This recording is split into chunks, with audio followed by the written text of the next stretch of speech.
명패 앞에 마련된 자리로 와주시면 감사하겠습니다. 그럼 지금부터 이제 저희들 패널 토의를 좀 진행해 보겠습니다.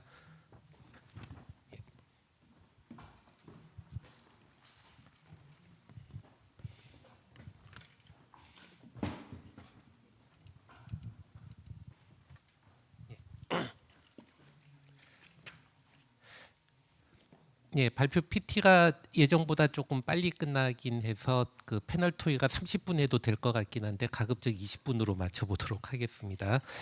저도 이제 그 자연 언어 처리나 언어 LLM 초거대 언어 모델만 하고 있다 보니 오늘 그 네 분께서 발표해 주신 내용들이 굉장히 저한테는 좀 신선하게 들리고 그 다음에 좀 많이 필요한 부분이라 생각을 하고 있습니다.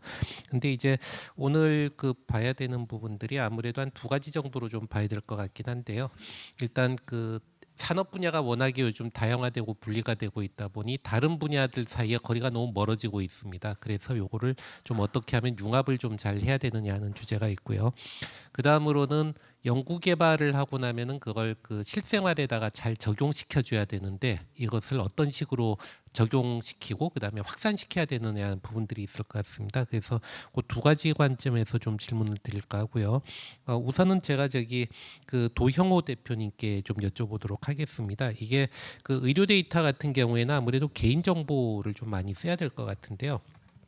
개인정보는 당연히 법적으로는 우리나라 내부에도 좀 엄격하고 병원 밖으로 데이터도 못 가는 건 알고 있는데 요거를 어떤 그 국제 표준이나 이런 쪽에다가 적용을 시키려면은 저희들이 어떤 식으로 좀 이 가이드라인을 만들거나 체계를 좀 만들어야 될지 우선 저기 도영호 대표님께 우선 좀 여쭤보겠습니다.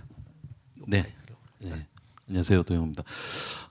일단 제가 아까 뭐 발표상에서도 말씀드렸지만 AI 쪽에서는 많은 데이터들이 와야 이제 양질의 데이터들이 많이 와야 학습도 되고 AI가 파워풀하게 변할 텐데요. 이제 계속 이제 프라이버시, 시큐리티 이런 이슈들은 계속 등장하고 있습니다.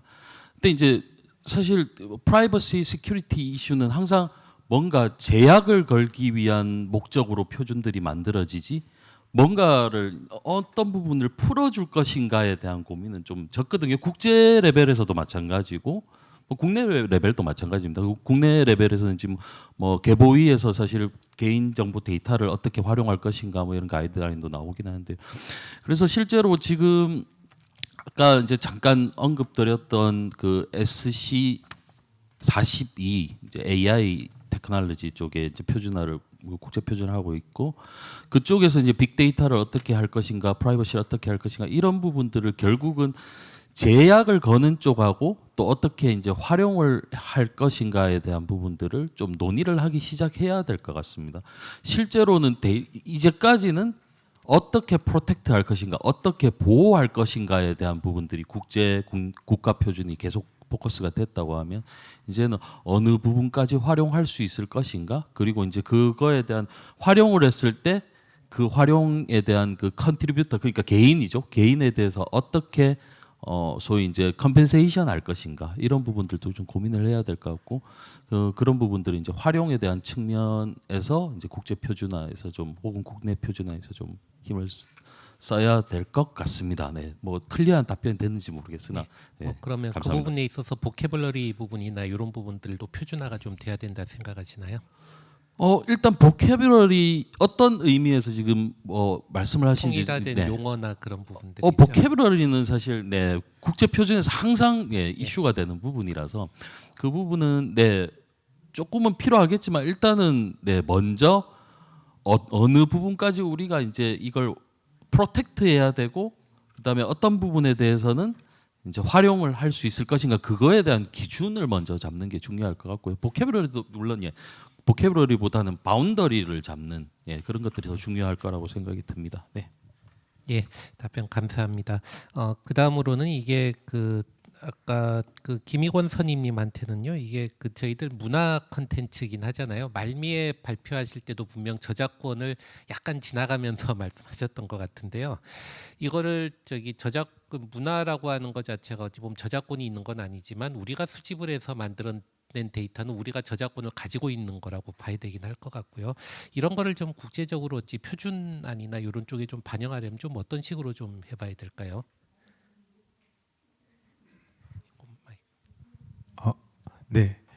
지금 이제 저작권은 제가 아까 말씀을 안 드린 이유 중에 제일 큰 게 이제 문화유산이다 보니까 저작자분들이 오래전에 생을 달리하셨습니다. 그러다 보니까 그 저작권의 자체가 이제 국가에 있는 경우가 많습니다. 그러다 보니까 제가 이제 이 부분을 좀 넘어가긴 했는데 지금 이 부분이 조금 거론이 되고 있는 부분이 이제 도서관 쪽에서 많이 얘기가 되고 있습니다. 근데 이 도서관에서도 이 부분이 제일 좀 어렵다고 하시는 부분 중에 하나가 뭐냐면은 그러니까 그 시대에 어떻게 보면은 문체의 어떤 트렌드나 이런 것들은 현재 책을 학습을 시키고 트레이닝을 시켜야지만 이제 반영이 되는 것들인데 이게 저작권에 묵혀 있다 보니까 지금 현재로서는 지금 트레이닝이나 이런 쪽에 활용을 하지 못하는 부분이 되게 많습니다. 그래서 이제 이 부분은 지금 뭐 AI 관련해 가지고 저작권 부분은 지금 새롭게 지금 국가 정책적으로 좀 논의되고 있는 부분으로 제가 알고는 있는데 아마 트레이닝이나 학습 쪽에서는 분명히 활용을 하되 이제 활용이나 이런 쪽에서는 제약이 되지 않을까라고 좀 생각이 되고 있습니다. 네. 그럼 이런 부분에 대한 가이드를 우리나라가 좀 주도를 해서 제공한다든지 그런 식이 좀 필요하다고 보시나요? 이 부분은 근데 좀 약간 어려운 부분 중에 하나가 이제 인권이라든지 이런 게 되게 중요한 나라인 경우는 이게 진짜 되게 큰 이슈가 되지만 또 이제 바로 옆 나라 같은 경우는 또 그게 아닌 또 경우에서는 그냥 막 사용을 하거든요. 근데 이게 또 AI 입장에서 봤을 때는 이것 때문에 엄청난 격차가 일어난 건 사실입니다. 그래서 이거를 과연 어디까지 해결할지에 대한 부분은 표준화보다는 제 생각에는 이제 그러니까 국민적인 어떻게 보면은 어느 정도의 그 대화나 아니면 이런 걸 통해서 푸는 게 오히려 더 낫지 않을까 하는 생각이 좀 듭니다. 네. 예, 알겠습니다. 답변 감사합니다. 다음으로는 이게 저기 전석 대표님이랑 그다음에 김봉섭 실장님 쪽에 좀 같은 질문을 좀 드리려고 하는데요. 저기 질문은 하나고 그냥 이어서 답변을 해주시면 될 것 같습니다. 저도 이제 과거에 이런 실증을 해보게 되면은 항상 고민했던 게 저희 담당자들 내부에서 이런 기술 개발하고 나면 그냥 끝이 나거든요. 효율성은 좋은데 이걸 예를 들면 IoT 같은 경우에도 프로토콜로 선정을 해서 만들고 나면 다른 기기들이랑 잘 안 붙습니다. 이게 그러면 이걸 우리 걸 갖다 팔려고 해도 상대편 회사는 이미 저희 거는 개발이 다 돼 있으니 당신네들 표준을 받아들이려면은 저희 회사도 다 바꿔야 됩니다. 못 씁니다. 이런 식의 답변을 해주는 경우들이 굉장히 많았던 경험이 있습니다. 좀 이제 그런 관점에서 이 실증을 하고 난 다음에 뭔가 좀 성능이 제대로 나오고 뭔가 굉장히 좋은 게 나왔다고 했을 때 이거를 뭐 국내 산업계나 다른 쪽으로 좀 이렇게 표준화를 만들어서 좀 확산을 시키기 위해서는 정부나 이런 기관에서 좀 어떤 역할들을 해주면 좋을까에 대한 거를 좀 여쭤보고 싶습니다. 우선 저기 도영호 대표님께서 좀 먼저 도영호 대표님 답변하셨고 전석 대표님 먼저 좀 답변해 주시겠습니까? 아마 이제 저희도 뭐 똑같은 일들을 겪고 있는 부분이어서 그러니까 저도 이제 그 부분에 해결하는 건 사실 이제 뭐 좀 폭력적일 수도 있긴 한데 그 국가 표준화를 하고 공공조달이나 혹은 이제 에너지 쪽이 좀 특성화돼 있는 말씀을 좀 드리자고 하면은 그 공공조달 영역이랑 아예 국가 표준 영역을 좀 강제하는 방법으로 갈 수밖에 없을 것 같습니다. 지금 저희도 똑같은 문제가 있는 게 내가 왜 바꿔야 하는가라고 했을 때 이제 서로 악유익만 생길 뿐이지 이제 전체적으로 좋은 방향으로 가지를 못하니까 그러니까 왜 그러냐면 이제 에너지 같은 경우는 대부분 다 정부 주도로 모든 인프라나 어떤 기술들이 좀 드라이브되는 경향이 있기 때문에 그런 부분들은 에너지관리공단이나 한국전력이나 이런 데에서 조금 좀 사실 이제 그 기관들끼리도 서로 이제 소통이 잘 안 되고 있는데 그러니까 전기안전공사 이런 공사들이나 혹은 기관이나 협회들이 좀 손을 잡고 그다음에 사실은 이제 TTA나 이런 역할이 되게 중요한 게 사실은 그쪽에서는 통신이나 이런 걸 규격화하는 거에 대해서 그다지 관심이 많지가 않아요. 그러니까 왜 그러냐면 그거에 대한 효용 가치 자체에 대해서 의문을 가지고 있다 보니까 이쪽에서 오히려 좀 강력하게 주장을 하고 그리고 이제 그쪽에서 좀 팔로잉 할 수 있는 형태로 조금은 폭력적인 방법을 써야 된다고 생각합니다.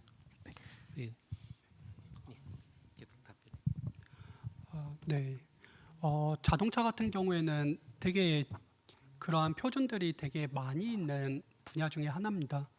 안전이라는 키워드, 결국에는 자동차는 뭔가 문제가 생겼을 때 결국에는 사람이 죽을 수도 있습니다. 그 입장에서 결국에는 안전이라는 키워드가 기본적으로 들어가 있는 분야다 보니까 더 엄격하게 보고 있는 부분들이 많이 있고요. 그런 입장에서 결국엔 실증이라는 포인트도 되게 중요한 포인트인데 결국에는 이러한 것들이 안전이라는 키워드 때문에 결국에는 안전과 혁신은 결국에는 반비례 관계에 조금 있다고 저는 생각을 합니다.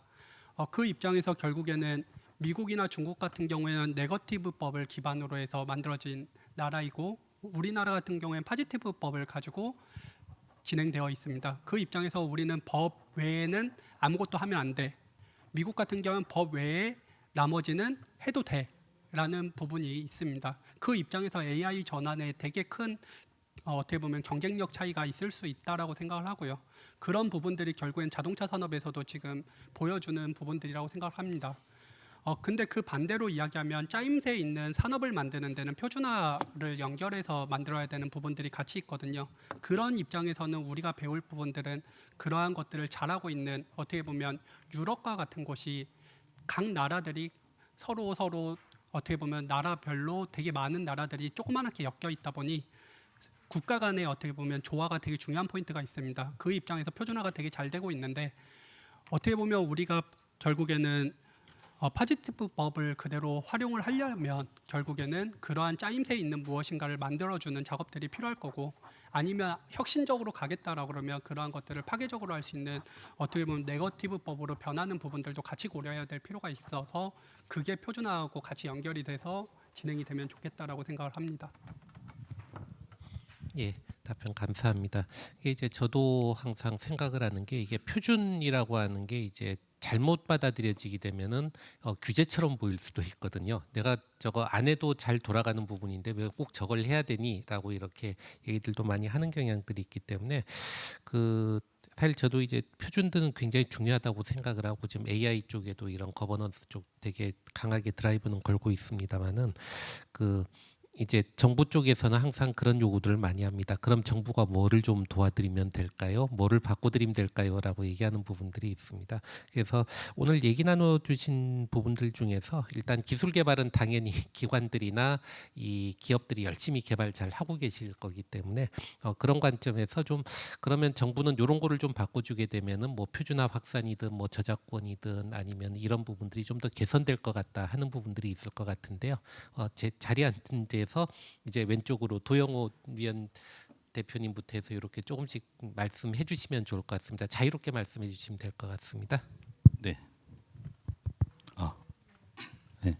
자장님 옆에 앉아서 계속 첫 배를 맡고 있는데 머릿속에 다 이제 생각 못했는데 네 실제로 지금 네 헬스케어 영역에서 있기 때문에 규제가 엄청나게 많습니다. 그리고 이제 이 데이터들을 활용하는 데 있어서도 뭐 민감 데이터라고 하죠. 그래서 이제 엄청나게 많은데 실제로 그 우리 같은 일단 뭐 유저들하고 그러니까 데이터 컨트리뷰터 입장, 그러니까 환자 입장에서 데이터 컨트리뷰터 입장에서는 이 정도는 줄 수 있는데 저도 뭐 사실 그렇거든요. 이 정도는 줄 수 있는데라는 것들이 굉장히 많아요. 그래서 그걸 주고 내가 뭔가를 이제 베네핏을 얻을 수 있다면 충분히 줄 텐데 그걸 갖다 이제 뭐 아까 저 우리 실장님께서 네거티브 뭐 근데 파지티브 뭐 이런 말씀을 하셨는데 그걸 일괄적으로 다 막아버리면 실제로 저희가 뭔가를 하기 위해서는 그래서 우리 뭐 아까 그 유전체 같은 경우에도 많이 연구가 되고 있거든요.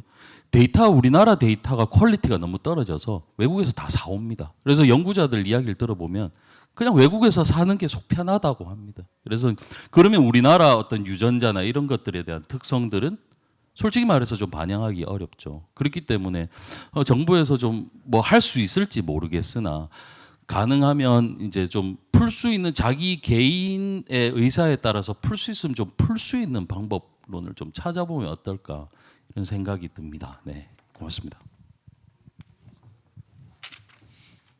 네, 사실은 이제 국가 시스템이나 제도가 의외로 이제 상호보완적으로 돼 있어서 사실 이제 우리나라에도 이제 규제제 특구 사업이나 샌드박스 사업이나 이런 제도들이 있긴 합니다. 근데 이제 저희도 전력직거래가 원래 전기법상 불법인데 그러니까 2021년부터 2024년까지 이제 직거래 관련된 특구 사업으로 광주에서 이제 진행을 해서 지금 분산에너지 특별법이 나오게 됐거든요. 그래가지고 법이 고쳐진 거죠. 근데 저는 그런 생각입니다. 규제자의 특구 지정이 1년에 한 2개 도시, 3개 도시 해가지고 굉장히 그러니까 어려운 이슈, 그다음에 혹은 굉장히 큰 그러니까 논란이 좀 있는 것들을 선정을 하는데, 그러니까 요거를 오히려 조금 모듈 좀 작은 단위로 좀 세분화해가지고 작은 시도나 혹은 작은 규모로 지금 말씀하신 어떤 생체 정보나 이런 것들을 그러니까 이 지역 내에서는 소규모로 좀 이렇게 좀 선제적으로 조금 허용을 해주고 이런 사업들이 좀 확산이 돼서 지금 이제 중기부에서 하는 사업인데 이거를 오히려 좀 다부처가 좀 협동하는 사업으로 조금 많이 확산을 한다면 저는 그러니까 사실 이게 지금까지 한 20개 규제 자유 특구를 했는데 성공을 한 규제 자유 특구가 저희밖에 없어요. 지금 10몇 년 동안 법이 고쳐진 규제 자유 특구 사업이 저희밖에 없습니다. 근데 사실 그러면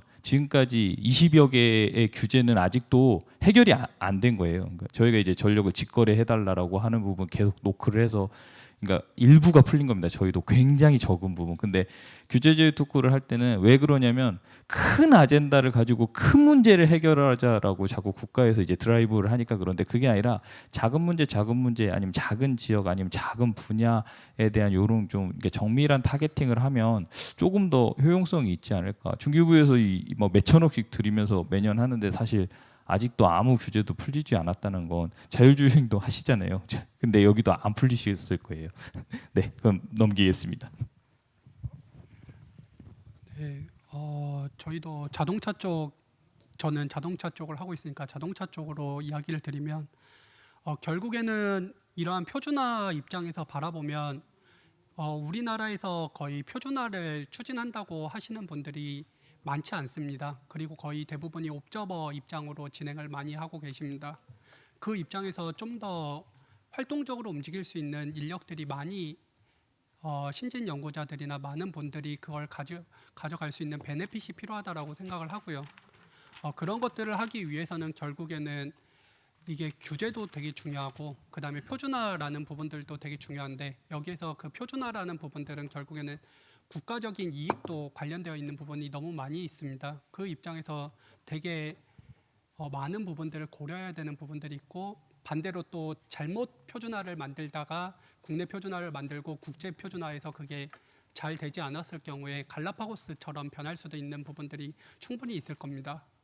그런 입장에서 되게 보수적으로 우리나라는 패스트 팔로워를 지금까지 해서 성공적으로 잘하고 있었던 부분들이 있습니다. 하지만 최근에는 이러한 것들이 결국에는 거대 회계 머니 싸움으로 변진 어떻게 보면 그러한 형태의 표준화부터 시작해서 만들어지는 어떻게 보면 돈이 있는 자가 돈을 더 벌 수 있는 그러한 구조로 바뀌고 있습니다. 그런 입장에서 최적화 솔루션들을 아까 전에 전석 대표님이 이야기해 주신 것처럼 최적화라는 키워드 입장에서 모든 것들을 좀 바라볼 수 있으면 좋겠다라고 생각을 하고 있고요. 그런 입장에서도 표준화를 다들 큰 거를 바라보는 입장이 되게 많은데 표준화도 되게 작은 것부터 시작을 해서 만들어내는 작업들을 하고 그 다음에 기존에 있었던 표준화들 중에서도 큰 표준화들을 엮어서 우리나라가 같이 해서 응용해서 나아갈 수 있는 부분들을 같이 연결해가지고 할 수 있는 방법들을 찾아내는 것들이 되게 중요한 포인트라고 생각을 합니다. 그 입장에서 결국에는 신진 연구자들이 계속 나와서 잘 할 수 있었으면 좋겠다라고 생각을 합니다. 이상입니다. 네, 이 문화 부분에 대해서 좀 말씀을 드리면요. 이 문화 같은 경우는 약간 어떻게 보면은 인풋 대비 아웃풋이 최근 한 2, 3년간은 제일 좋았습니다. 뭐 한강 작가의 노벨상이라든지 아니면 뭐 데몬 헌터스라든지 이렇게 좀 예상치도 못한 여러 가지 아웃풋들이 좀 존재를 하는데 이 아웃풋을 과연 우리가 어디까지 끌고 갈 수 있을지에 대한 부분은 좀 고민을 많이 해봐야 됩니다. 이쪽 부분은 창작이라는 어떻게 보면은 좀 약간 기존의 틀을 깨고 무언가를 만들어야 되는 분야이기도 합니다. 그러다 보니 얘를 표준화에 묶기에도 좀 애매한 부분이 있고 또 이걸 또 표준화를 시키지 않다 보니 어떤 체계가 존재하지 않아서 결국은 이 흐름이 쭉 이어가지 못하는 부분도 분명히 존재를 하거든요. 그래서 과연 어느 정도 선에서 얘를 표준화를 시키고 향후 이 데이터들을 어떻게 관리를 해서 미래에 있는 다른 창작자들에게 도움이 될 수 있을지에 대한 거를 많이 고민을 하고 이 표준화를 좀 진행을 해야 되는 되게 좀 어려운 부분이 존재를 합니다. 근데 이게 이제 어떻게 보면 정부에서 무엇을 도와줘야 되느냐가 제일 중요한 부분일 것 같은데요. 생각보다 이 저작권이라든지 아니면 창작에 대해서 규제나 제한이 좀 많이 있는 편입니다. 그래서 이 부분을 조금 완화시킬 수 있는 부분을 많은 소리를 들을 수 있는 부분을 좀 창구로 열어주시면 아마 되게 다양한 형태의 K컬처가 탄생되지 않을까 싶습니다. 네. 예, 말씀 감사합니다. 오늘 좀 말씀해주신 것 대충 정리를 해보면 이제 첫 번째로는 좀 작은 부분에서라도 일단 표준화가 될 수 있는 부분이라면 그런 부분부터 좀 빨리 좀 해보자 그런 게 있으셨던 것 같고 그 다음으로는 그 규제 특구라고 해서 이래 규제를 풀어주고 나면은 그냥 그걸로 끝나버리는 게 아니고 거기에서 시사점을 얻고 난 다음에 제도화가 될 수 있는 부분들로 좀 더 발전시켜야 된다라는 부분으로 좀 정리가 되는 것 같고요. 그 다음으로는 이제 아무래도 여러 가지 있긴 하겠습니다만 저작권은 결국에 돈이니까 본인이 만들어 놓은 어떤 성과물에 대한 부분은 그래도 경제적으로 충분히 보상이 될 수 있도록 어떤 제도적인 부분들이 좀 보강이 되면 좋겠다. 요 정도로 정리를 해볼 수 있으면 좋을 것 같습니다. 오늘 그 네 분 그 위원님들 말씀 들으신 것도 굉장히 좀 저에게도 도움이 많이 됐고요. 여기 계신 청중분들한테도 좀 많은 도움이 되셨으면 하는 생각입니다. 이번 세션은 이걸로 그 토론회까지 마무리하도록 하겠습니다. 와주셔서 감사합니다.